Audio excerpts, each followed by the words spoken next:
কাশ্মীর থেকে কন্যাকুমারী ৩৫০০ কিলোমিটার। কিন্তু প্রশ্ন হলো, কে সবচেয়ে দ্রুত পৌঁছতে পারবে? শোনো, শেষটা শুনলে তুমিও অবাক হয়ে যাবে। সবার আগে ট্রেন ৭০ থেকে ৭৫ ঘন্টা, মানে ৩ দিনেরও বেশি সময়। এই সময়ে তুমি পুরো একটা সিরিজ শেষ করে ফেলতে পারো। এরপর প্যাসেঞ্জার প্লেন ৪ থেকে ৬ ঘন্টা দ্রুত, কিন্তু এখনো আসল খেলা বাকি আছে। এরপর ফাইটার জেট শুধু ৯০ থেকে ১২০ মিনিট লাগবে। এবার শুন, এখান থেকেই আসল চমক।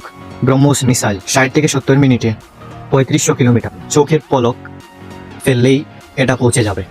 কিন্তু থামো, সবচেয়ে দ্রুতটা এখনো বাকি।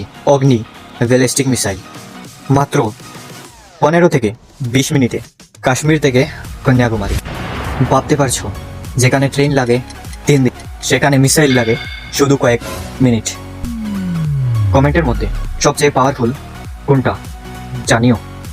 ধন্যবাদ।